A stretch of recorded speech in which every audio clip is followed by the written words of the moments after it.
Welcome, Spartans, to Mission Debrief. We're playing every mission in the mainline Halo video game series in chronological order, discussing our experiences and sprinkling in a little lore along the way. If you'd like to play along and have your thoughts read on the show, email us at podcastevolved@gmail.com or drop us a tweet at podcastevolved on Twitter.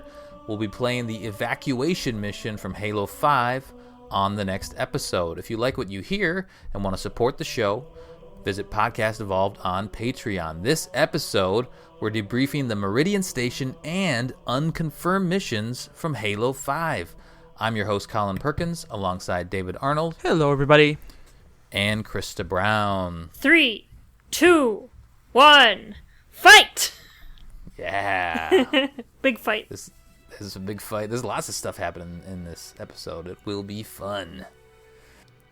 All right, last mission was glassed. While Halsey, Lasky, Palmer, and Roland attempted to sort out the Cortana conundrum, Fireteam Osiris was deployed on Meridian in pursuit of Blue Team. Upon arrival, they were met by a grumpy governor that's dealing with a Promethean invasion.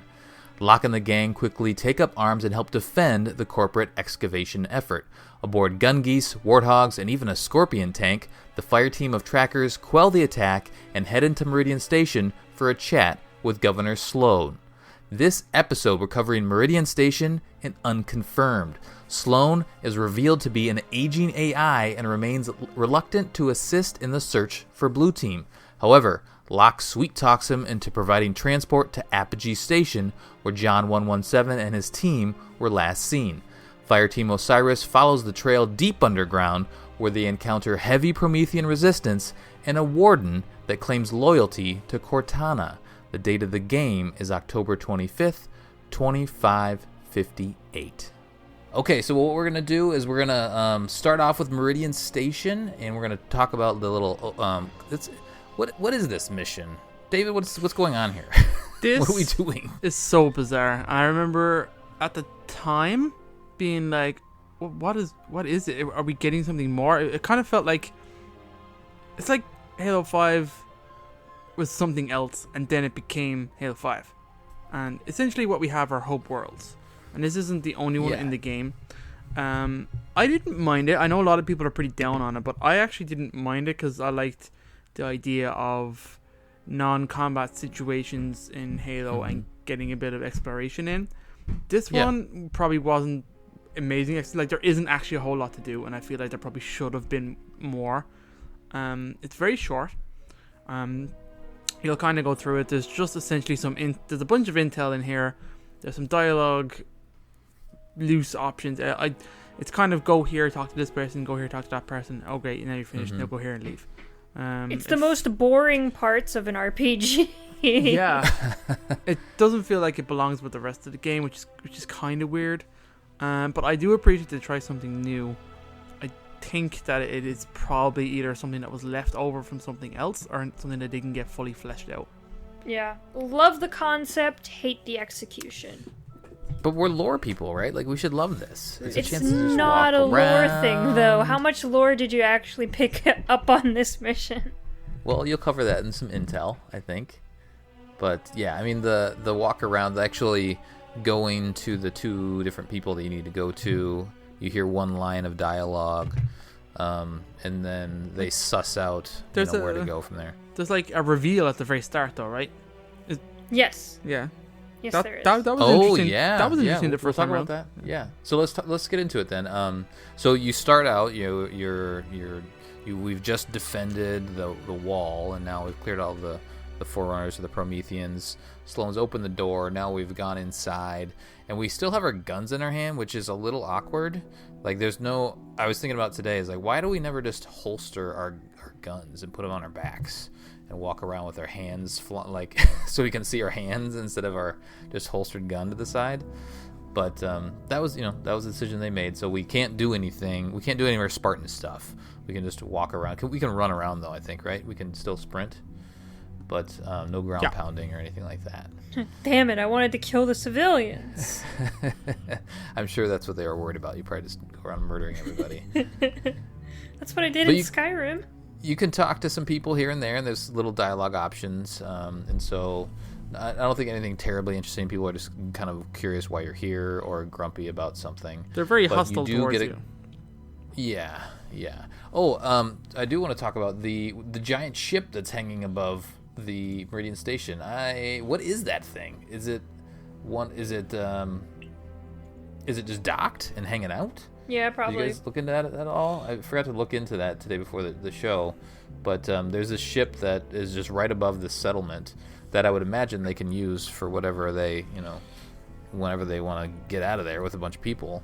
But that's just parked on top there, so you always see that on top, and you can, if you look up at it, it's like sparking here and there. I don't know if they're fixing it or what's going on. I want to say, and I might have picked this up somewhere, that it's like a colony ship where it's permanently docked. Like it's something that lands. So that's where they live. Yeah, it lands and then it becomes the station. Like you build out around it. So like the Meridian Station is this ship plus its surrounding area. Does that make sense? Okay. I think. Yeah, that makes sense. I think that's what it is. I could have picked that up from somewhere else though. Is it a book or something? Yeah, I wonder why I think it, but that's what I think it is. Oh, that's my. I was curious why. I mean, there's the settlement below, and there's not a whole lot going on. There's some buildings here and there, but I was curious because there's enough citizens around. It's like, where's everybody sleeping? Where's the mess hall? So that would make sense if they just kind of pop up in there, and that's where their day-to-day stuff is, or where they eat, sleep, and drink. Because given what happens in the next kind of mission or two, I felt like if it was flyable, it would have been part of it. But, yeah. So let's meet Governor Sloan. What?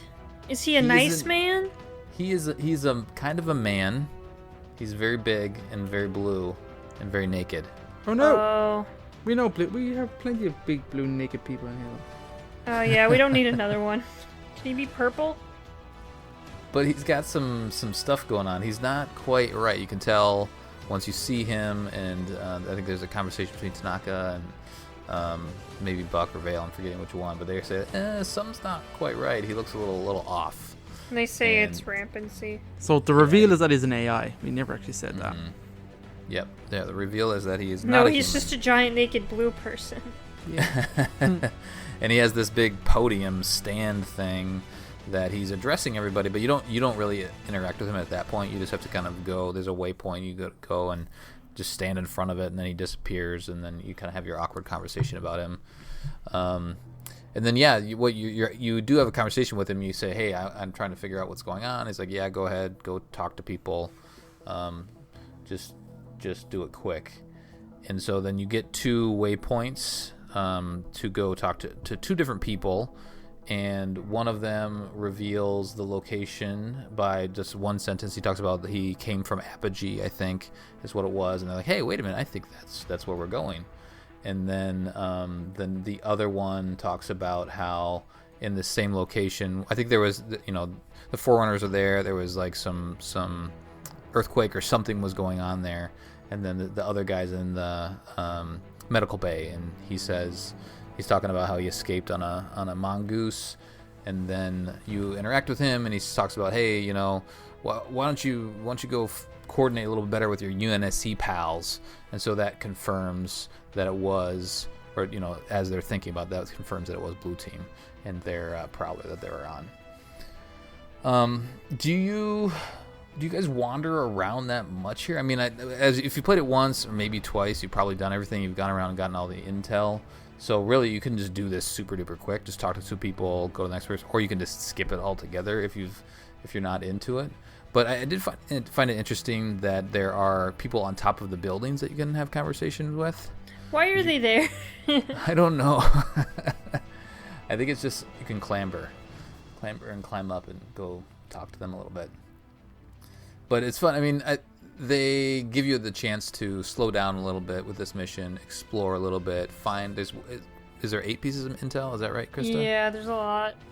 So, if you want to be a completionist, it gives you something to wander around and do and find, and thank goodness for the Artemis scan, so that makes it a little bit easier.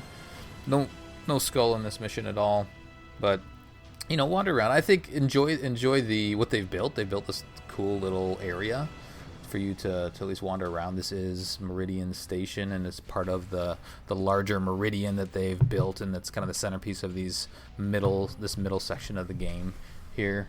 I don't know. Any other thoughts, David? Nope. So Felt like there should be more to it. And there is. Yeah, it was a little small. Like, it would be cool if you could actually go up into that ship. Now that you say that, that would be fun to be able to go up there in some capacity. But so after you talk to the two people, then you say, okay, they're at Apogee Station. I want to find a little bit more about Apogee Station. So you access a terminal, and then the terminal more or less says where you need to go. And then from there, Sloan says, hey, I'll be nice and give you a pelican. You can take this and go head over to Apogee Station. That's where the next mission starts. So it's a little tiny thing. There's a couple more throughout Halo 5. Some of the other executions are probably a little bit better, but I think it's an interesting thing that they built. But there's not a whole lot. There's not a whole lot to do, and not a whole lot of reason to come back really if you've done it once. There is an interesting Easter egg in here where there's like a vending machine that you can go and interact with. And if you interact with it, I think it's like 10 times or something like that, a soccer ball or a football will pop out. And it's giant, like it's almost the size of the Spartans themselves. And you can kick it around. So go look that up or do it yourself and have some fun with that. There's actually some commentary as well about, scoring a goal and things like that. Did you guys do that at all? Were you aware that was a thing? Nope. I was not aware that was a thing. Did they do something similar in other games? I feel like we've covered most of the trivia, but I don't remember. Did Reach do something fun? Halo Reach had a similar like soccer ball that you could put into like Forge and stuff. Yeah, and there was a giant golf ball too. So I think that's where the assets came from. I gotcha. That was the idea. Nice.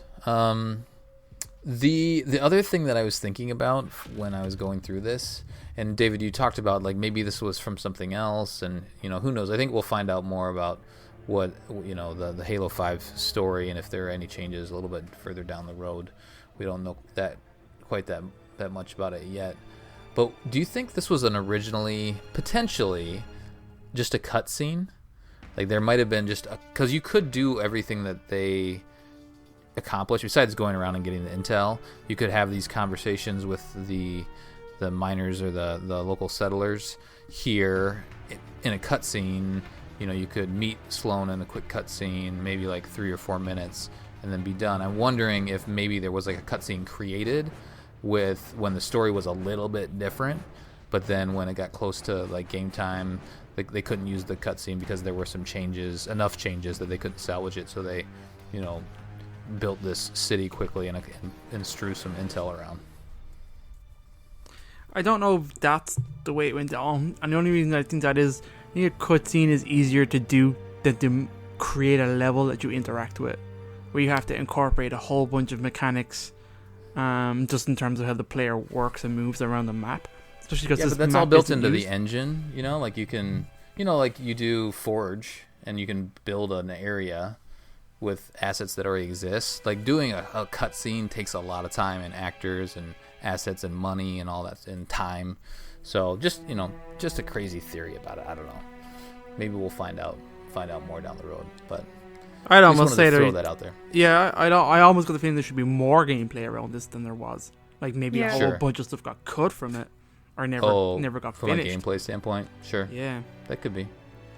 Like maybe this was a hub where you came back multiple times and did missions. You went off and did a couple missions here and there and came back. Yeah, so maybe like Locke's investigation and hunt. So maybe there was like more to it. You got the impression that character should have been doing more, because he was always advertised and marketed as like a hunter. Yeah, that's a good point. So you do a little sleuthing here by talking to the two individuals, and you suss out where Blue Team is headed, and then you convince. That didn't take much convincing, but then Sloan agrees to give you a pelican to go to the next place. to go track down Blue Team. So we're headed to Apogee next, but before we do that, let's just talk about the intel that's in this area, because if we cover it at the very end, it's going to be lots and lots of intel at the end of the episode. Yeah, you don't want to hear my voice for that long, huh? So, Krista, what do they pack in here? Oh, it's a lot of stuff about the glassed planet. Wow. Amazing. The first one is called Laser Operator's Personal Log, and it just says, I found a body in the glass today. Shook me up. It kind of talks about how they're scared of it and how they're supposed to be talking about it and stuff. But that's literally it. It's 9 seconds. The next one is Meridian Speculative Overview. It's someone talking about how Meridian didn't actually get it too bad. They hit the human settlements and then they kind of went off. They, of course, boiled some of the ocean off and some of the atmosphere. But the Covenant did a rush job and the planet survived. And less than a third is Lishalerite?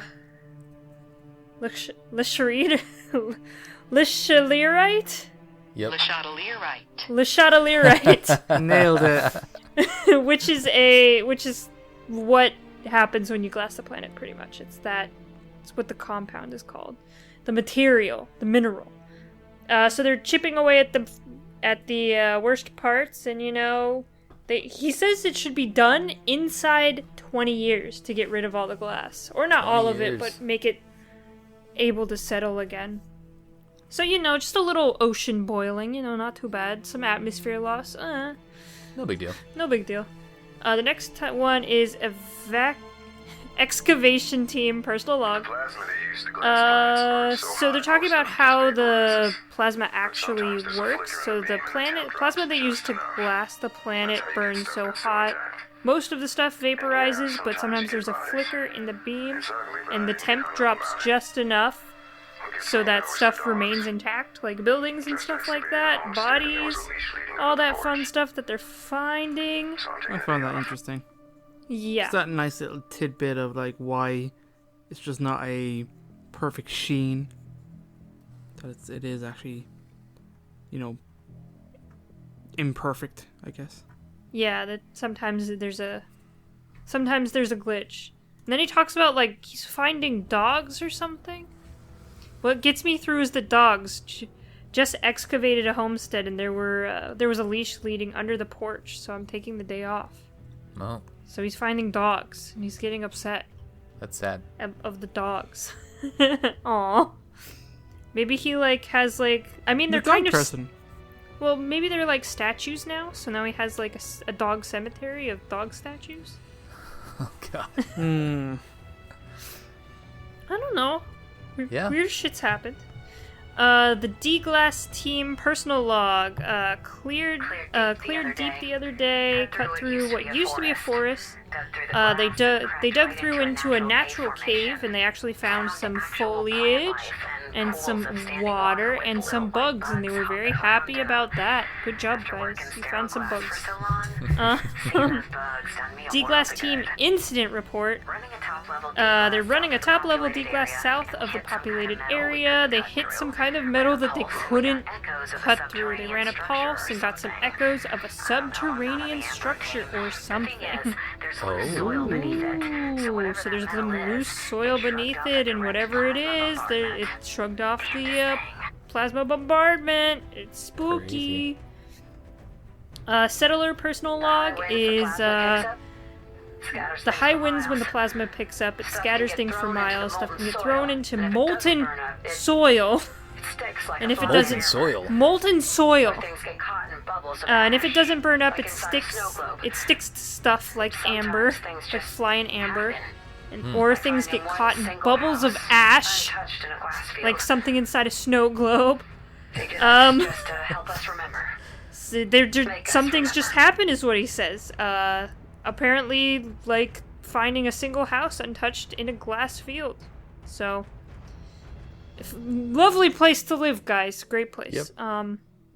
Second to last one is Settler's Personal Log, 6421. They're talking about up on the station, everything's gray and bland. Some folks are afraid of any place where the corners aren't round, because UNSC likes round corners for some reason. And they're dreaming of living down there in the where the ground is ash and glass. Good riddance. Few years' time, kids who come up on Meridian are going to run this system, bet your life. So, that's fun. The final one is Settler's Personal Log 0991. I don't get the guys who spend all their day worrying about Governor Salone. He's doing a hell of a job. Sure he's broken as hell and kind of fucked up. He talks with two voices sometimes, but most folks do the same. I don't know who this person is. Most folks do the same thing. Two voices at once. Good job. It doesn't bother me. He's got Meridian's best at heart. Yeah, it's really nice. The AI is deteriorating and falling apart. Crazy blue naked man. So good. I love my life. Le Chatelier right. There, I said it. Got it. Alright, that's it. I'm done. Very nice. Keep going. I think it's interesting. It's like good world building, right? So you're totally. It's background on what's actually going on. I think it's interesting. They probably could have made it more interesting, as I talked about in the last episode, where it would have been nice if they kind of panned out and gave you, a little bit more visual around of the area, and just you see the impact as you're in it, and in the moment, and shooting Prometheans and whatnot. But this Meridian Station gives you a chance to kind of wander around a little bit, but you're wandering around in the station itself, Meridian Station, instead of like out on the actual glassed, terrain. But it's interesting that they give you some tidbits and whatnot. I think good stuff. Thanks, Krista. All right, now we are gonna hop in that Pelican that Sloan so politely gave to us, and head over to Apogee Station. There's not really a cutscene. You just kind of, there's a mini cutscene where you really just hop out of the Pelican. They say, you gave us an escort as well, which Sloan comments on. It's like, yeah, I want to have somebody keep an eye on you guys. But he's kind of sketchy, right? It's interesting that these humans or this corporation has trusted this AI that's kind of broken down now. So to run this area, this colony, and oversee them, and to that point of the intel that you just read off, is like some people probably are okay with it, but some people, seeing that he is going a little bit rampant, are a little bit worried with it.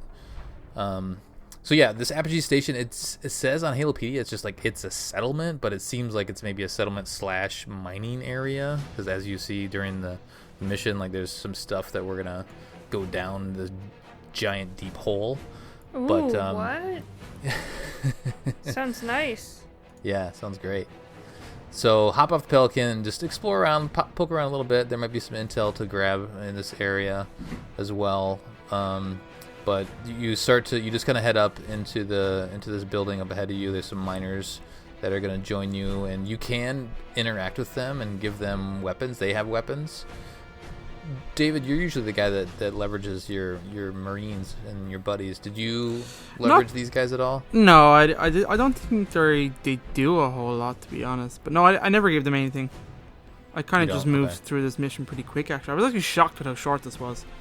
But no, I did not reinforce these dudes. It's a pretty quick, you don't travel a long way, but the encounters sometimes take a long time. So especially in this coming up here in a little bit, there's a pretty long encounter. But yeah, so right away you get into this area. There's like some burning vehicles down below, and there's a bunch of crawlers you get to take out. There are some captains in the distance that have their splinter turrets that you got to take out. Anything, Krista? What's your approach in this first area? Are you pretty gung ho? Are you going down below and trying to take everybody out? Or are you staying back? No, I stay back pretty much. There's a lot of snipers in this area, if I remember correctly, right? Yeah, in the next area, there's a couple more, but there are some. Yeah. There's turrets to activate. I like to activate the turrets. Yeah, I like the turrets a lot. That's what I did. I activated the turrets, and that's in the next area. I think is the turrets. This first area is like getting we got to climb up to the Prowler first. Oh, And okay. then once we get down below, that's when we can do some Oh, stuff. sure. If I remember, yeah, there was just a normal turret, like off to the left once you enter this big area where the stairs Yeah, there are. might have been. Yeah. I just grabbed that and I just kind of murdered them all. Yeah, I mean, David, anything out of the ordinary that you're doing? Or is it just more just Halo fun time, getting used to killing the soldiers still? Yeah, pretty much. Nothing crazy here. It's not all that interesting of an encounter. Yeah, it's okay. I mean, I guess the next area is where you can get overwhelmed a little bit more. But the splinter turrets can, a lot of times they're getting lobbed in the distance. And I was playing with a buddy of mine from work named Justin, and we had a couple downed moments where we had to pick each other up. But overall, it wasn't too bad in this area. What's interesting though is that we are going to encounter that prowler that blue team had here in a little bit, but we gotta clear out this area. Then we start to ascend the platform, I guess is what it would be called. But we're kind of going up around on these stairs. It's kind of a cool little structure I think that they built. It looks cool. Gives you something to do rather than just run straight forward anyway. So you gotta climb up top a little bit, and then you see our first Watcher. What? We haven't seen a Watcher yet. Yeah, Oh, that was so nice without them. I know. Yeah. There's some knights up here hanging out and some soldiers on top of this platform. There's a bunch of stairs kind of around and some verticality that you can use or to your advantage or use to escape, I guess. But then you see that prowler off in the distance, which is really cool. You can climb up on that prowler if you want to. You can go inside it. You should definitely go inside it. There's something in there. Yeah, there is something in there. What is in there, Krista? Nornfang. Nornfang, what? What? Linda left her sniper rifle. Why? Why is she leaving? Yeah, exactly.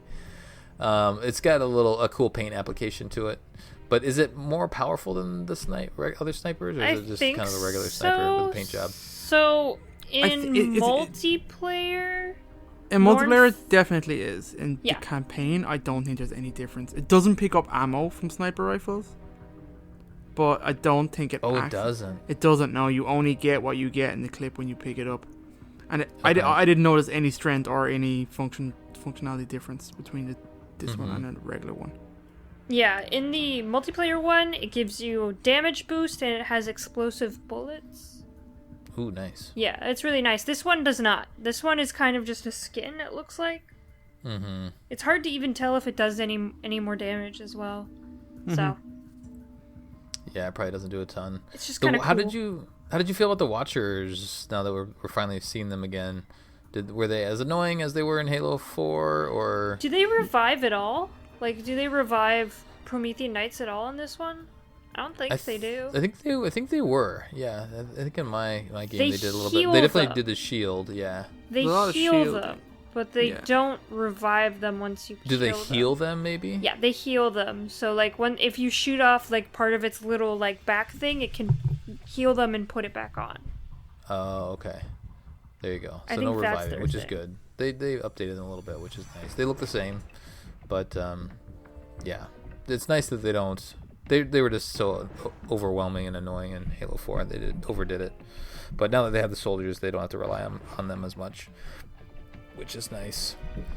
David, do you climb up on top of the prowler and do some damage up there, or are you usually just kind of staying in this stairs and catwalk areas? Well, there's a saw in this area, so I pick up that bad boy. Oh, and yeah. I mow some shit down. You gotta get up close though. This is it ain't all that great on heroic, to be honest, but Yeah. I make myself use it. It's terrible against the Promethean Knights. Is it? It's not that good at all. You gotta focus fire. It's a fun weapon to have in general, but yeah. Yeah. Whenever you see it, I gotta pick it up too. There's some SMGs around here, I think too, and I think there's some DMRs and whatnot. Just a lot of UNSC weapons in general. I think I was rocking UNSC the entire time. Maybe There's a little bit at the end. There's a couple Hydras and a rocket launcher as well, which make taking out the Promethean Knights way easier. Oh, that's nice. So Hydras, we've talked about Hydra. I think it was the first episode. Yeah. Yeah. Where it fires off a bunch of grenades, right? There's like mini rockets. Yeah, mini they're rockets. Like mini rockets, and it has tracking on it and stuff. It's obviously doesn't pack as much punch as like one round from a rocket launcher, but if you get a whole clip into them, it's pretty good. I did do a night assassination when I finally. That they're was a lot of nice. fun. Yeah, you gotta rip off their sword, stab them. It's so good. Real nice. Very nice. Yeah, this is a cool little area. It's a nice little set piece. We once we clear out the area, then we go and access the terminal inside the Prowler itself and figure out that, the blue team was here indeed, right? We can tell by the Prowler. And then they actually went down into the mines. And so we ask Sloan so politely if we can go down in the mines and chase after him. He's a little reluctant, but he eventually does open the door for you. So you head down further into the mines, and then we get to. It's actually not. We don't head right down into the mines. So he opens the door, and then you go into like this next area, and this is where those snipers are. Those soldier snipers are. Oh yeah. Yeah, there's a bunch of them off in the distance, and they're black. They're like a black metal. They're a little darker. But they got really shiny faces. They're very shiny faces, and you can see when they're aiming at you, like you can see that red, reticle dot show up on your face. Thankfully, these binary rifles don't work like Halo 4's binary rifles, where you just are dead. Yeah, so what's the difference here? Are they firing something really fast? Is that what it is? No, so it's a concentrated laser. Okay. So it's a concentrated laser that you focus on someone for just a couple seconds and then they'll die, but it gives you enough time to react when the Prometheans are doing it. Mm-hmm. So you can so move instead of, out of the way if you're being hit right away. Yeah, so instead of like a one shot, it's like a bzzz. It's like a sting bzzz. Yeah. Okay. That's what I wasn't sure if it was like multiple rapid hits because it has that buzz, but that makes sense. Yeah, so this is, I do like how they've built this area because there are vehicles around. You can't drive any of them here, but it does show you that it is an industrial area. I think they do a good job of making the setting feel real, feel lived in, feel used. But yeah, so once you clear this area, then there's another door that Sloan has to open for you. You open that door, and then that's when you start to head down further into the mine area. And there is actually some dialogue, excuse me, from one of the soldiers where he talks about something about, let's see, I think I wrote it down here. Hold on. It was the warden didn't, these aren't cleared by the warden. I'm like, oh, interesting. So that dialogue is out there, if you can catch that. They talk really funny too, the soldiers. Mm-hmm. This next area is huge. This is where you activate the turret right away. Yeah. Yeah.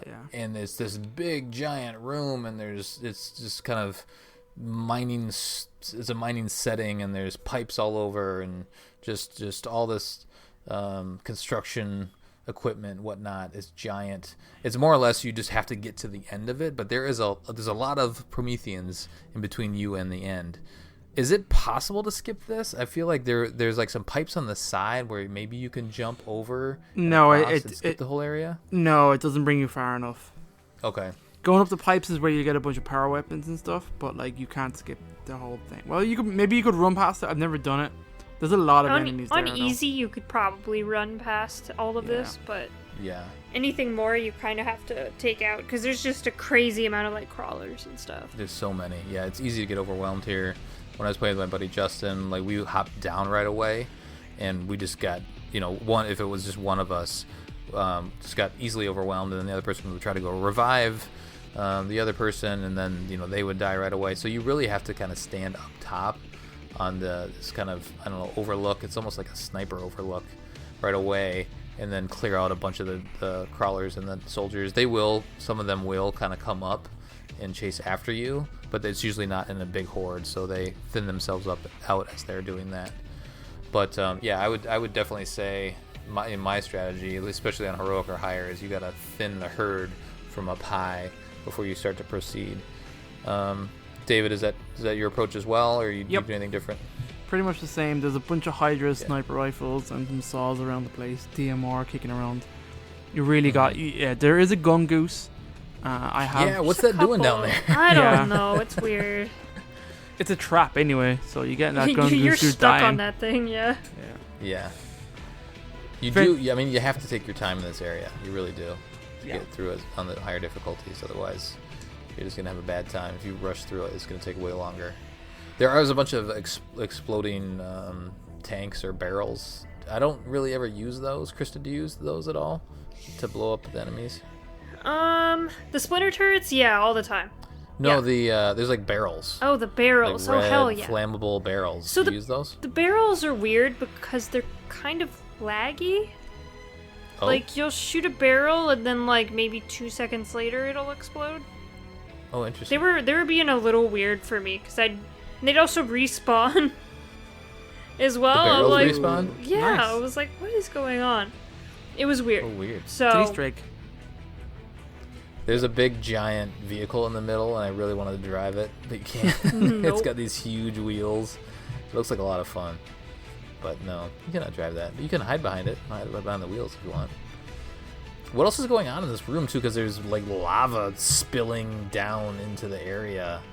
It's a cool room. There's a lot going on and lots to soak in here. But why this is there so much lava though? Like, There's you're not lots. that deep into the crust of the earth that there would be like free flowing lava everywhere. Yeah, that's a good point. It I doesn't know, it's look it's very... been glassed. You know? Yeah, It's kinda so is it fucked still up. like just the planet is still melted Maybe. partially? Weird things happen when glass Maybe, planet. the tectonic plates are all out of alignment, all kind of fucked up. Maybe that's how, like, the thing is revealed a little bit later. Maybe because of all the glassing in such a concentrated area. Yeah. We can explain it away, Krista. Don't Yeah. worry. Or Josh Holmes just thought it would look cool. That could have been it. No, Yeah, that that's probably is closer to what it is, honestly. Yeah. So have some fun here. Take your time, like we said, and just slowly. The thing is, if you get too far ahead, because the crawlers, crawlers and soldiers just move all around. It's just easy for them to get behind you. So you really just have to clear everybody out before you move forward. You go up this ramp here towards the end of the room, and then you get some captains and there's at least one knight to take out here at the end. But they're usually not too bad because you have a splinter turret you can usually grab from one of the captains and clear out the captains, or excuse me, the knights from there. Yeah, that's a big room though. I mean, there's a lot going on, and it can definitely take a while. Once we clear out the entire area, then we do climb up this stairs area, and there's like catwalk that goes across through some rocks and some more lava and whatnot. Your buddies talk about how, I think it's Vale, she chimes in, and she talks about how the Forerunners seem more aggressive, and there actually haven't been any Forerunner artifacts found on Meridian yet, so maybe that's why this is going on. Any other thoughts on just the exposition dialogue? Some of it's kind of interesting because they kind of hint, and it kind of confuses me a little bit, but they kind of start talking about Sloan and how we're fighting them, but clearly Blue Team didn't fight their way in, so they're kind of hypothesizing why. So Blue Team was like, were they let in? The Forerunners not here beforehand. That Sloan helped them get in. So there's a lot of chit chat going on here. Sloan is pretty sketchy throughout this whole thing. Yeah, like Yes. I'm not even sure what the situation is. Did Blue Team just walk in, or did they fight in? Right. Yeah, it seems. I think Buck comments in the next area. He's like, there isn't any signs of a struggle at all. Or maybe he says it right before we get into this area here. That we just. It's right where the cleared out. It's snipers are. That's where they talk about this. Oh, okay. Yeah, he's like, it doesn't seem like there was a fight, so what's going on here? Also, so I did miss, as I was blazing through this, the blind skull. So right when you walk into this area here, where we just cleared out, where you activate the turret, the manual turret and whatnot, there's that big door that you enter through. The blind skull is up above there. You got to climb up in the rafters area, and there's the blind skull is up in the corner there. So definitely grab that. There's also earthquakes going on in this area. Yep. So right when you walk down, the earth shakes a little bit. Tanaka, I think, comments on that. So the earth shakes a couple times, and it's, some of the intel hinted at that as well. And in Meridian Station, there was some tectonic stuff going on. So yeah, something is happening here, and we're almost there. Something is going on. We proceed further on, and then we see this giant hole, I guess. and some more weird Forerunner-y stuff is around here. If you look down on the hole, there are some. They're not Sentinels. They're Forerunner droids, I think is what they're referred to as. They are constructors. Yeah. And we've seen those before in Halo 2 and Halo 3. They don't really attack you at all. They're not for combat, but they're more for like fixing stuff. Hence the term constructor. So you can actually shoot them if you want. Don't do it. Yeah, don't be mean. Just let them float around. They're nice adorable. enough. They are adorable. Little floaty silver blue thingies. So yeah, and then we head down into this big, I don't know, I guess it's just a giant hole, and there's more lava, more rock. Lots of lava in this mission. You really like holes, huh? The elevator starts to descend, and then Sloan pops on and says, hey, wait a minute, where'd you guys go? And so now you're all of a sudden outside of contact range, radio range with Sloan. So you finally can think and talk without him hearing you anymore. And they comment on that. They're like, thank God. Now some privacy. Yeah, finally some privacy. At the bottom of this elevator, this is where lots of interesting things happen, and we need to talk about this. Spooky. Now we get a big old cutscene here. David, what happens? We do. A whole lot of things happen, Colin, and this is a cutscene that I think is pretty divisive. In terms of like what happens, how it happens, do you like it, do you not like it? It's pretty damn crazy. So this is the fight, and it's kind of shocking because I think this is for me where the game turns and becomes something else. But Okay. This is essentially the hunt, the whole hunt that the game is leading up to. This is it. It's over now. Because This is the warden, right? is this the warden? Yeah, this is the warden. Oh, I'm ahead of Yeah. myself, so You are ahead of yourself. I'm gonna pull that back. Everybody, forget what I said. So, Osiris. This one isn't as divisive, but I think it is. No. It's also skimmed over, and I'll comment when you're done talking about it. But there's a lot going on in this cutscene. There should and then probably we be have our more fight. explanation of what the hell's going on. Yeah. But essentially, Osiris come into a room, and it's Forerunner as all hell. There is lava everywhere. This fancy heat shimmer, and a voice starts talking to them, kind of cryptically. Clearly, Forerunner. The guys realize, oh my god, we're on a light bridge. We're in the open. We're gonna run ahead. So they run in and kind of take cover. They don't really know what's going on. The door kind of closes in front of them, and they're like, "Oh, crap, we're caught."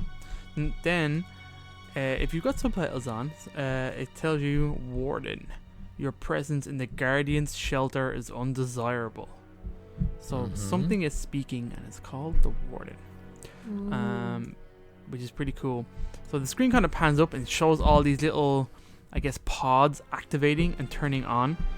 And then one of them kind of opens out and kind of disassembles in an amazing manner and then reassembles together into what we're going to call not Didact. Not Didact. Yeah, that is not the Didact. So you're getting what is essentially Halo 5's equivalent, which is clearly a whole animatronic, and he introduces himself as, "I am the Warden Eternal. I stand in service to Cortana." Which is one crazy ass sentence. He stands in service to Cortana. That is interesting. Isn't it? It's what a way to say it. So that obviously kicks off a whole stream of thinking. Definitely with Osiris being kind of confused as what the hell is going on. So you have this massive being pretty much telling you the other humans are approved for passage because he's in service to Cortana, who's after John. And he goes, regretfully, you are not. And pretty much pulls out a big ass goddamn sword. He pretty much uses kind of force push and pushes all the dudes very dramatically away. And then you get a boss battle, baby. Boss fight. Yeah, one of our first Halo boss fights in some time. Yeah. This dude is 16 feet and a half tall. Well, there's a shot where you see him kind of like by the Spartans, and he is just enormous. The Spartans are enormous. They're like 7 feet, 7 feet tall. 7.5. So this dude is giant. This guy's way bigger than the Didac. He's huge. And he's got this big metal sword he starts to swing at you, and he's got this crazy, what is it, like a gravity bomb thing that he'll shoot at you. Oh, it's like the slowly black moving hole. orb thing. Yeah. Real annoying. Yeah, this is real annoying. This is an interesting. I like the arena though, personally, because there's enough verticality and you can climb around on the side. There's 4 of you. The only problem is that if you die off on the side, sometimes your buddies are too far away to come and revive you. The best thing I found is that you just ping the warden so that they're all around the warden all the time. And I forget about that ability sometimes. So just because we've been playing all the other Halo games or I've been playing other games in general that just don't have it. But it's you really need to leverage that and take advantage of that pinging or telling your team to go and attack him. Because otherwise you don't know really what they're up to. They'll just kind of run around, and it won't be as much of a just focus on attack. like crawlers. It's like because there's a couple crawlers here and there. Are there soldiers in this fight too? Or is it no, mainly just crawlers? No, not think this they're one. just crawlers. Yeah. Okay. He is super interesting. I think we'll talk about. Why don't we do this fight and then we'll talk about him in general? But so you have this fight with this giant dudes in the middle and these ramps that are climbing around or around on the side that you can use. I think he always has that black spot in his back, right? You don't have to. Yeah. The always. weak spot? Yeah. It's always open. Yeah, so you can do damage. I don't know what the multipliers are, but he's a bullet sponge, so you can cause all sorts of damage in the front, and it won't really phase him as much as if you finally hit him in the back. And he staggers at some point, right? So you shoot him in the back, and he'll stagger a bit, and then he'll also chase after you with his giant sword, which is kind of terrifying. It is. It is, and it gets worse as you go on. Yeah, he gets pretty aggressive, and it's a one-hit kill, I think, on every level, I believe. Yes. If he gets you with that sword. And then what's the other attack? He has like a beam. It's like is it a beam attack? It's like a shot. He like shoots you. Okay. He fires a face laser. Lasers Face from the laser. face. Yeah. Yeah, I don't know, David. What do you think about this fight overall? In order to avoid spoilers, I'll just say I don't like it because it gets repetitive. And I've done this game so many times, so many missions, and so many difficulties that right now I can tell you I do not like fighting the Warden Eternal. It also doesn't help if you play Warzone as well. Warzone. He's in Firefight. Warzone quite a bit. Mm-hmm. Yeah, he pops up and there's All multiples. It's I don't know. I guess like we were talking about like Halo 4's ending. We didn't really want a boss fight, and even though it was kind of weird that it was in kind of a quick time event / a cutscene, but I think I even prefer that than having a bullet sponge like the Warden Eternal. With his one-hit melee, which is infuriating, and on the higher difficulties, it's just like, it kills me. I'm not a fan. I think this boss and a lot of Halo 5 in general was built around the fact that, hey, people are going to play this game, this campaign with 4 players. Yeah. Right? So I think a lot of the mechanics that they built in, especially to him, are for, he's focused on one guy, but your other teammates can get him from behind and it'll make it easier. Any additional thoughts, Krista, on the fight? So, kind of forgetting about the rest of the campaign and the multiplayer and just thinking about, like, the first time I faced the Warden, it was really cool. Like, you have this huge Forerunner guy running at you all the time, like, all craziness. You don't know, you kind of figure out pretty quickly how to kill him, how to avoid him, stuff like that. I mean, on normal, he's not super difficult. Yeah. Once you've played the game a lot and you're used to him, even on heroic, he's not super difficult. You just know what kind of weapons to shoot him with. But Yeah, and that's like as soon as he starts running at you, you got to get the hell out of there. Yeah, you just run away. You learn his tells, really, and then it's not as bad of a battle, this one at least. But Warden Eternal's a fun boss battle. It's nice to have another boss battle in Halo. I think he involved some strategy, but also like the Promethean Knights kind of teach you how to defeat him, which I really like. How they kind of added that in. The whole back thing is kind of an overarching theme of the Prometheans. So overall, he doesn't break apart though, like the knights, right? Like he just staggers.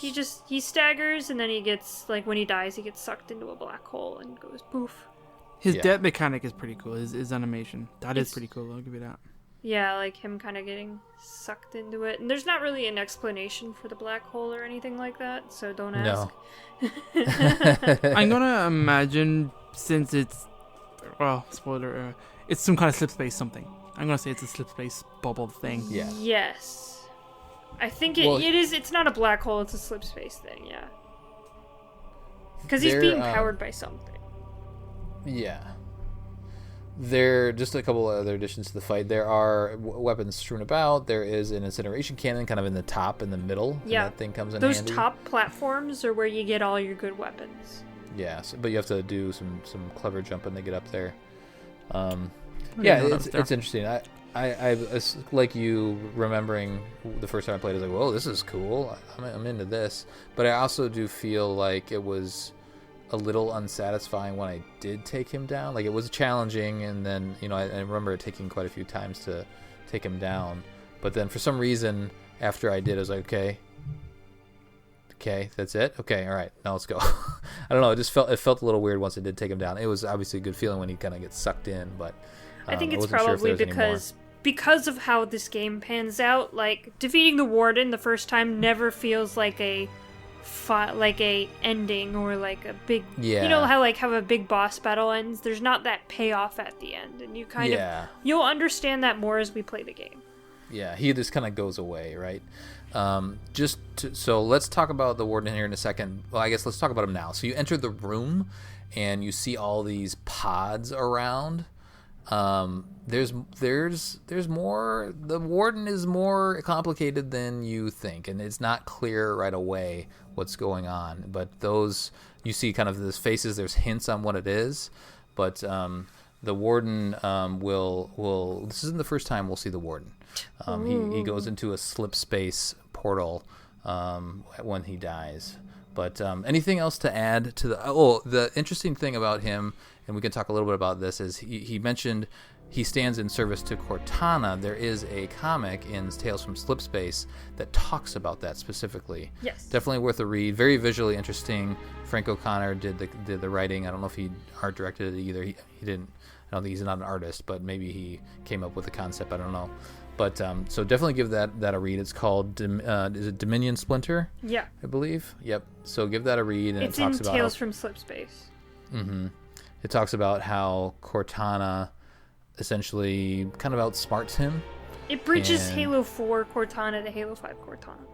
Mm-hmm. Yeah, it's how she got into the domain, which is kind of revealed in the cutscene in the previous mission. And that's how she essentially cures rampancy and is still alive and is essentially where she is now. Getting John. Doing something. Doing something crazy. Doing something.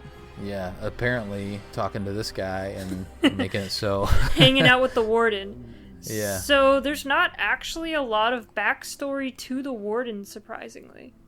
Okay. He's just been not a whole lot. Hanging out at the domain. He's the guardian of the domain, pretty much. And he just kind of chills out there, I guess. So do we know, so now that we met the Warden, is he the one that's been directing all these Forerunner fights? Probably. Is that? See, that's what's kind of confusing to me because of the reveal that happens in the next mission. I'm kind of like, whose side is who on, and sure, who's activating what. Yeah, and there's a lot to talk about still, so maybe we should hold off on that conversation. But it's interesting that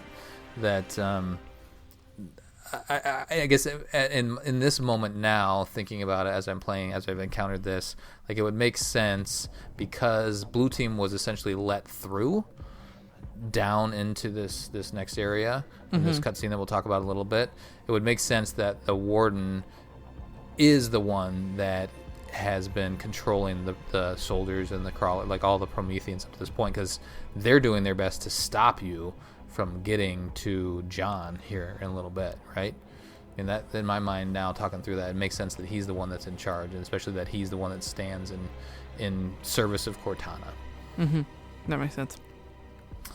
Okay, now let's get to that next cutscene that you talked about. That's a little more controversial. This is we a go controversial through this door. one. Yeah, so Osiris walked through the door and says, Locke goes, the warden said Cortana was calling them to her. She's not here. So they believe that the blue team were trying to get to Cortana and that she may or may not have been on this planet. So when you walk through, it kind of reveals that there you go. There's a big ass machine sitting in there, and Buck kind of goes, whoa, they built them big. I think that's a Guardian. And Tanaka has very astutely says, nothing gets past you, Buck. So we have a Guardian buried underground. Vale discovers a kind of teleportation little device, and in doing so, these little kind of like lily pads, and you can kind of teleport quickly in between each one. It's a weird design, but whatever. It made for an interesting cutscene. Blue team arrive on a different set of lily pads, and immediately the teams kind of start chasing each other. So Osiris gets pretty much in action here, and as you see, they have their quarry, so they're hunting.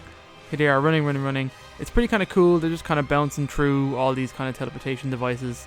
Locke kind of pulls away from his team and kind of reaches the kind of upper platform more or less at the same time that blue team do.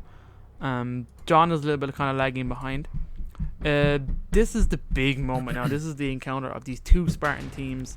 I remember watching this for the first time. I was super hype. I was like, fuck, yes. Here we go. Pause it. Let me go pop some popcorn. Let me watch this. Let's go. Shit's kicking off. I'm gonna get a fight. Is it a cutscene? What the hell's going on? Is it a quick time event? Is it Spartan on Spartan? Oh my god, it's so exciting.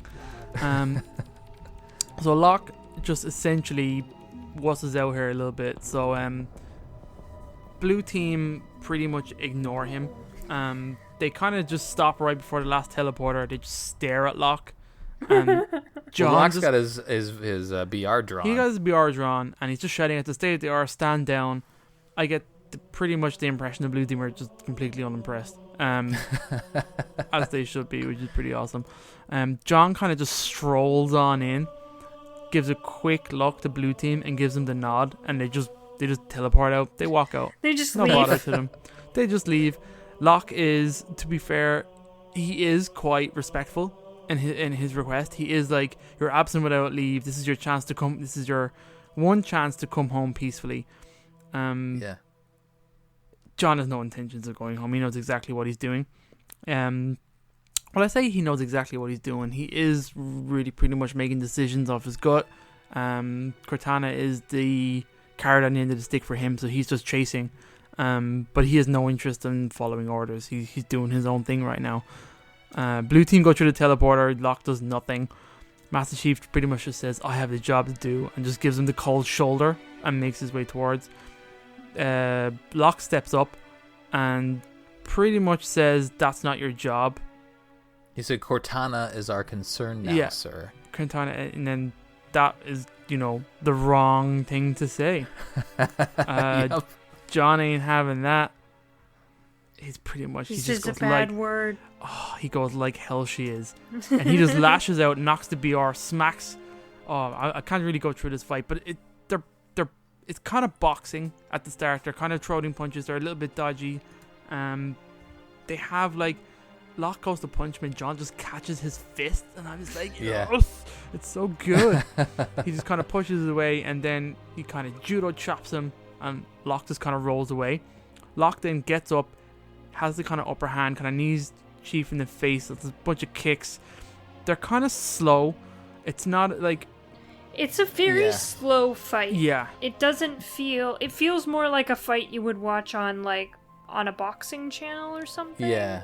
They're heavyweights. Yeah. You can tell they're heavyweights. Is that Pretty what they're much. supposed to be? No, Spartans No. aren't necessarily supposed to be heavyweights. Like, the armor doesn't weigh them down. The armor makes them faster. It's The power. armor is heavy, but The armor Yeah. is heavy, but like when you're in it, and when it's like we've had Spartans fighting Spartan, even fully armored in the books, and like those fights are described as fast, brutal, loud as all hell. Buck has got in his story, his kind of origins, he's fighting a Spartan as well. He talks about his training and stuff like that, but like they're vicious fights, and like I had that going into my head, and we got something a bit slower than that. So John kind of flips, gets locked on the ground. He goes to punch him. I guess it's kind of emotional. I don't think he's fighting very well, and I also think he's holding a lot back on purpose. He kind of punches the ground, misses Locke. Locke rolls away. He gets up. Locke is kind of like almost like he's all knees. He's kind of got his own kind of fighting style. It's very different than John's, and he kind of backhands John's face and smashes his visor. the backhand smashes it. The backhand smashes it. Which backhands aren't normally very powerful. Well, we got Spartans. Depending punching on how Spartans. like fast you're like flicking Yeah. the backhand. But John's cracked visor is very, very interesting because of now we have a place in time that we can date things. And by that I mean if you go all the way back to Poncho Chief, he has a smashed faceplate. Yeah.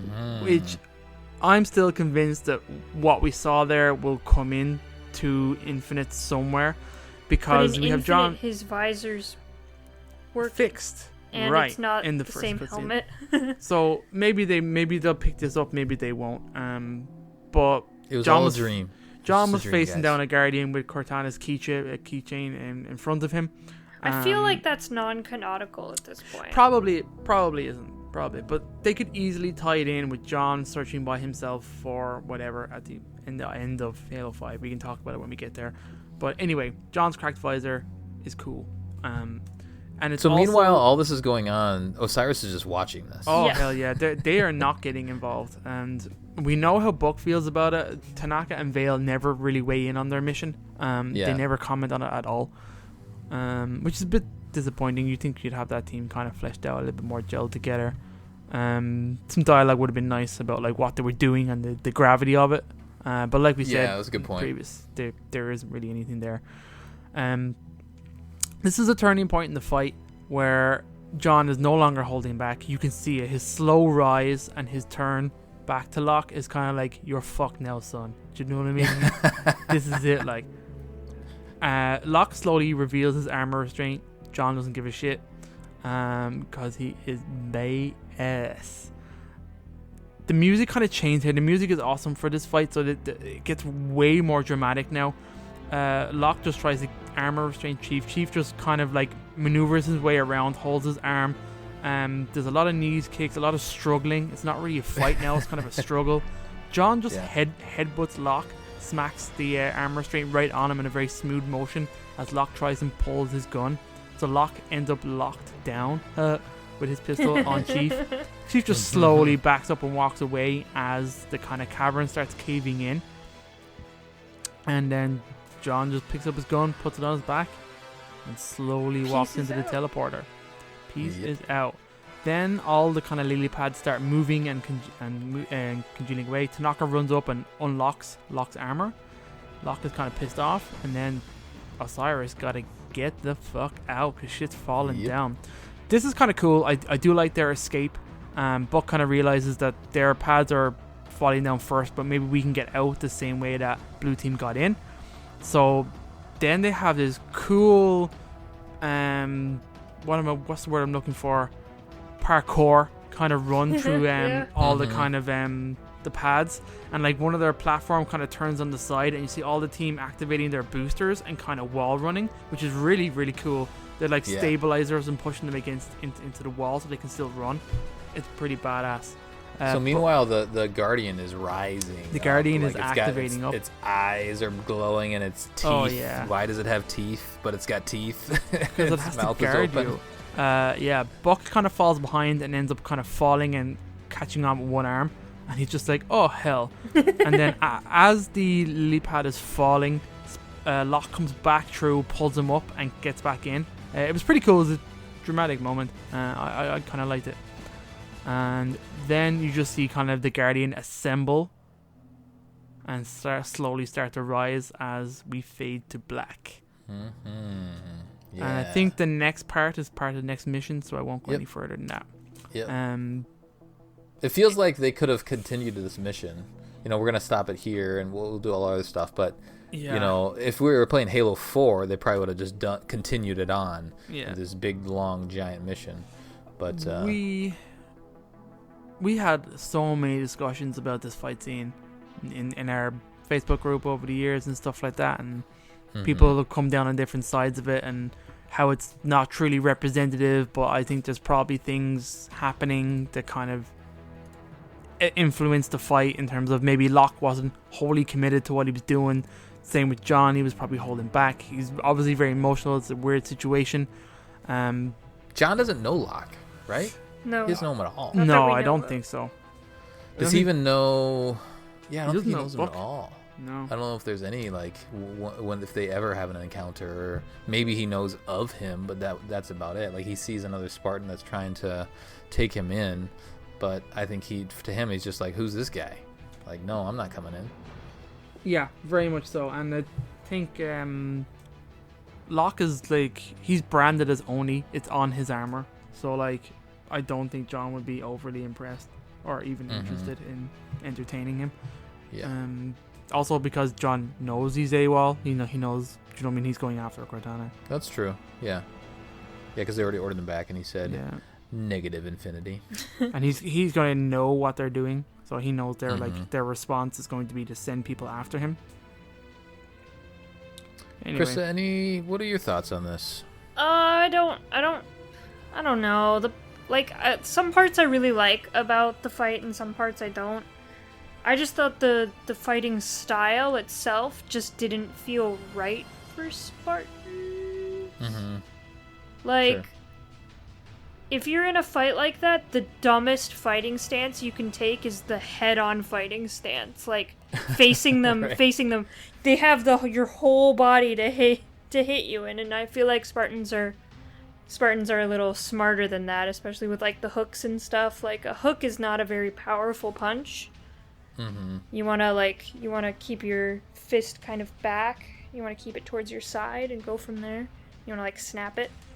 But yeah, just the fact that they like were doing like head to head just didn't make any sense to me. Like, a good fighting stance is like, your side instead, like standing kind of sideways.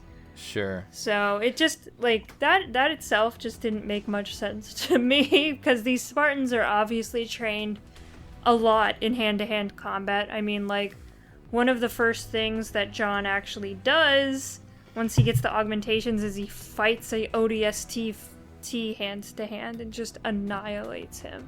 Mm-hmm. So, I don't know. In fact, murder him. Yeah, right. yeah. Yeah. I mean, thinking about this fight a little bit more, John is fighting because obviously he's pissed at, like, the guy mentioned Cortana. Hey, that's my lady. But he also doesn't want them to follow them anymore. So this is his chance to put a stop to that, for him to escape. Because if John just ran off, I mean, maybe Locke would have shot at him. It wouldn't have killed him. But the Osiris would have just followed them into the portal, and then who knows what would have happened there. So this is kind of John's chance to take a little bit of a stand and say, okay, all right, you guys are following me. I'm almost to my goal. I'm going to try to put a stop to this here. So, like, putting up a fight in this moment makes sense, and I guess, not having a shootout makes sense, because, Chief probably doesn't want to kill this guy. At least that's what David was alluding to, is like he's kind of holding back. He just wants to get him off his back for now. Yeah, but he's fighting like he's having a friendly brawl with Locke. Mm-hmm. Like, the intent to kill doesn't feel there. The intent to defend doesn't really feel there. Well, I don't think there is an intent to kill from either side. No, I don't Intent to think there is defend, either. at least. He's trying to get away, so he wants to dispatch Locke as quickly as possible in a non-lethal way. Yeah, maybe it would have been made better if there was a little bit more like one of them lifts the other one up and like tries to throw him off the edge or something like that. Like any kind of hip throws or anything like that would have been nice to see. Right. But he's not actively trying to like distract or, you know, cause him like what he like in this situation, Chief just wants to get the fuck out, right? He wants to keep Locke from following him through the portal, so he needs to act fast. I mean, what he could have been doing was delaying the fight so that he could run through the portal just as it was ending, which would make more sense to what he's doing. That sounds about right. Because if he wanted to, you know, have a fight where he needed to distract Locke and then just run through the portal, he would have been able to do that pretty fast, I'd think. Mm-hmm. Also, if he puts down Locke real easy, he's got another 3 Spartans right in front of him. Yeah. That's a good point. He might have been a stalling then. Yeah. There was a little missed opportunity to use. There was no ground pounding that happened. There was no Spartan charging. Yeah, I wish they used some of the those Spartan powers. abilities. Yeah. So, yeah, I mean, I think it's probably universal that people were underwhelmed by this fight here. As we talked about, they don't want to kill each other, so what else are they going to do but like from a choreographed, you know, power brawl fantasy that this should have been, it just didn't quite deliver. Honestly, it just falls down to like the fight choreography wasn't very good. Yeah. That's all it really was. I think that's fair. All right. Anything else you guys want to talk about before we move on to the next mission, evacuation? There's not a whole lot of trivia. I think I've been given out of this already by Halo 5. But anyway, at the section where Osiris rides the elevator down to the cavern to claim the Guardian, you can actually jump all the way down to the entrance instead of riding the elevator. The game will freeze and load the next a little more halfway down, but it will resume control after a few seconds. Although Dron's visor is cracked in this level, when you play him later in the game, his HUD on the inside remains unchanged, although his in-game character correctly shows damaged visor. I think that's just because, in my own assumption, the interior of the visor is smart enough to compensate for damage on the exterior to give you like a clean vision. It wasn't smart like enough that. for Noble 6. Krista Brown. He didn't have Mark 6 armor though. No, he didn't. No. He marked dead armor. You know what I'm saying? Oh. 6 feet under armor. Yeah, because he did. We have, like we said, the Norm Fang is in there. We kind of called that out already. It functions identically to a normal sniper rifle in the campaign, although with the exception of it not being able to pick up any ammo from a regular sniper, like I already mentioned. There's a random thing about, there's a Portuguese settler speaks Spanish in a Portuguese translation, but the same actor with a heavy Brazilian accent, which is weird. But there you go. All right, cool. Let's do some intel, and then I think we have a fun community question this time. You did good, Colin. Thank you. But let's do some intel first, because Krista wants to talk about that intel. Oh god. There's this name in these intels, and I'm looking at it, and I'm like, it's Thriviathan? Thrivianathan? Thrivianathan, I think? Yep. I'm just gonna call him Mr. T. I'm not saying that more than once. Alright, so Governor, the first one is called Messages from Apogee Station 1 out of 3. Governor, I just got a message from Mr. T, losing his mind. Said he found something in the rock near Meridian Station. Unknown material. Too damn big to be man-made anyway. I need to check his readings, but I want to give you a heads up. So he obviously found a spooky Forerunner thing. Ooh. The Guardian? Yeah, I mean, honestly, when they're talking about Forerunner structures, they're either talking about the Guardian or, like, the structure that had all the Wardens in it down there. Mm-hmm. Yep. Also, where did all those Wardens go? They just, like, pieced out. They're not in the battle, like, in that arena at all.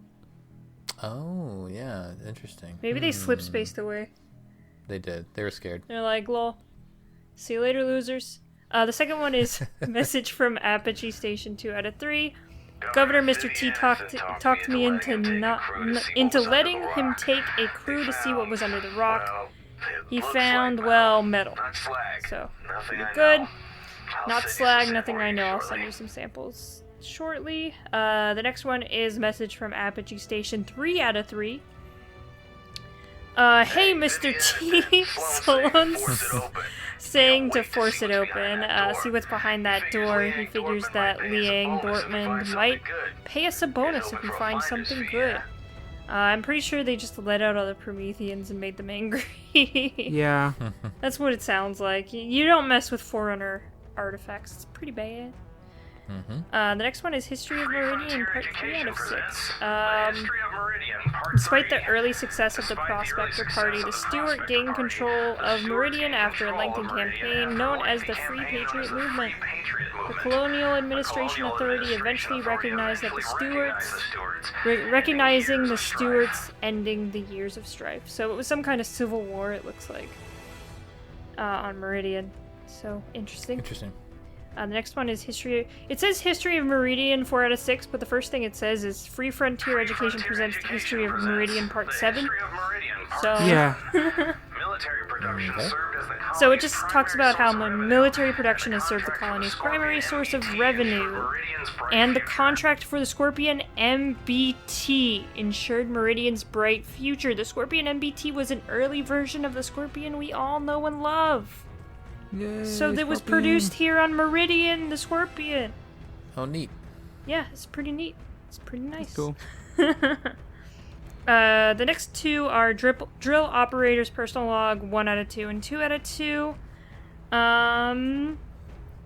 Says he's equipping a team to rehabilitate a glass planet. Accounting for its extreme conditions, uniforms have to deal with extreme cold surface temps, as well as heat generated by drills, so they used a UNSC-developed tech called a gel layer. The gel goes on under your clothes and keeps the temperature steady. The stuff is magic. That's the stuff they have in Mjolnir, guys. Yeah. Oh, what do you know? The gel layer. That explains why they can survive in this volcano-y area. But apparently it's really cold. Lava. They said they had to deal with extreme cold. It would be cold at night. Think if there's no cloud cover. Yeah, like some of the Limited atmosphere's been atmosphere. burned off.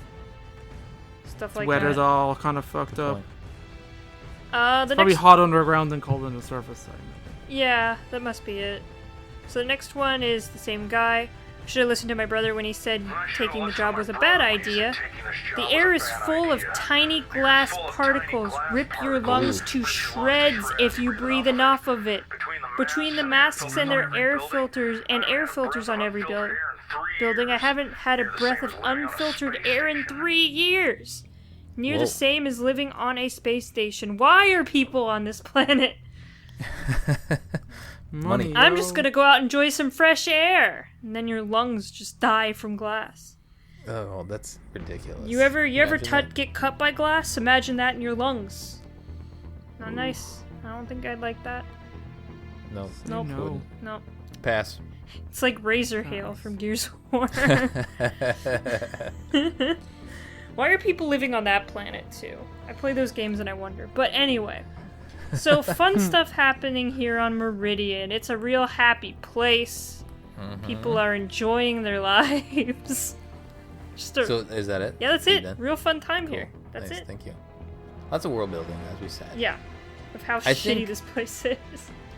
Vale and Tanaka are kind of in the background of most of this so far, and we'll see what happens. But I think both of them have some interesting dialogue. Again, it's kind of all during the mission here and there. But Tanaka, knowing her background and coming from a glass planet, and like they kind of look at her, and coming from a rural glass planet, they look at her to provide some insight on what they should expect from encountering these people here. And she has some other thoughts to share here and there. And Vale chimes in with some interesting questions about why are they why are they even here? Why would you be on this planet? And then I think they talk about how, I think Tanaka might chime in and say they're, it's money, right? Why not just pay a bunch of people to mine this planet for a couple decades, and then it's just pure corporate profit after that. Then they own the land rights. So they have some interesting dialogue here and there, but it's kind of buried because it's going on during the gameplay. Yeah, I think that's all. Let's do community and we'll get out of here. Whoa. Okay. You okay, Krista? Yeah. She almost fell out of her chair. Yeah, I'm like, whoa. Whoa. We're already finished. This mission's so long. Should we start with Facebook? Yeah, sure. There's no problem. So, Colin Perkins, we all know him well. The admin of yesterday at 2:28 p.m. If Master Chief was a professional fighter/wrestler, what would be the name of his finishing move? Oh, this is a good question, Colin. Question for mission Debrief Halo 5 Unconfirmed mission. We got some good comments. I'm pretty happy with this. Well done, Facebook. Rasmus says, headbang and fist charge. Alright. Matthew says, space diaper smash attack. Patrick says, the blue team gangbang. Oh. That's the tag team. Manny says, the galaxy's elbow. I like it. Randy, the MC hammer. That's pretty good. The Master Chief's initials, the rapper, the Mjolnir hammer. It all works. Chad says, the finisher. Duh. Colin goes fight finisher. He's a Chad. They have a little conversation here. Yeah, you gotta fight. You gotta finish the fight. Finish the fight. The fight finisher. Yeah, that makes sense. Dave McLaughlin says, I'm picturing him like Steve Austin screaming, I'm John 117 and I'm gonna kick your Covenant ass. Especially move is called the suborbital slam. I like that. That's pretty cool. Lucas, either the Reclaimer, that's pretty good. Finish the fight, or Ollie Ollie Oxen Free. That's pretty good too. Oh, yeah. Oh, that's a good shout out, Lucas. Matthew comes back in again, says, contrarily, arbiters would be the schlong of St. Helios. That's excellent. Miles says, the fight finisher. And we got a few of them. Yeah. People copping on. Noah says, John Halo guy. Thanks, Noah. Thanks. And Brad finally says, the Nova Bomb. Oh, that's pretty good. A nice ground pound from the top ropes, complete with planet-destroying power, or at least the ring. That's pretty good. He just collapses the ring with his finishing move. But ring, you get it? Oh, yeah. You get it? There you go. All right, very nice. Thanks, Facebook. What's Discord have to say? All right, same question for the Discord. Rye says the bigger weapon. Broham says for Sam. Nice. Okay. Ian says the Mac, which stands for Massive Arm Cannon. That's pretty good. Chief Stain says the Sneaky Weasel. Dezuto says Chief's lucky coin. While the opponent is stood dazed after a pummeling, Chief pulls out his lucky coin and tosses it high. Heads, they get a haymaker, punch in the face. Tails, they get it in the balls. Lore Master Calix says the Ring Buster. UNSC Brexit says the Meteor. Third says the Halo Drop, high altitude, low opening. Oh, that's good. And then Dezuto says Flying Nutbuster. And then UNSC Brexit also says Lucky makes your AI disappear. And then Impulsive says the Strong Tea aggressively teabags them to death. That's a Halo thing. Good job. Ooh. Good job, Discord. I love you. Can you imagine that? Death by teabag? It'd be amazing. Oh, God. It'd be glorious. I don't think it would be glorious. Well, it'd be glorious think to it'd be that watch. We're glorious. watching the finishing move, right? Yeah. I just, it might be a little stinky on the other end, the receiving end. Well, unfortunately, we're not fighting Master Chief anytime soon. All right, that will do it for our debriefing of the Meridian Station and Unconfirmed mission from Halo 5. On the next episode, we'll be covering evacuation. Send us your thoughts at podcastevolved@gmail.com or drop us a tweet at podcastevolved on Twitter. You can also support the show by visiting Podcast Evolved on Patreon. Until next time, evolve. Evolve! Whoa.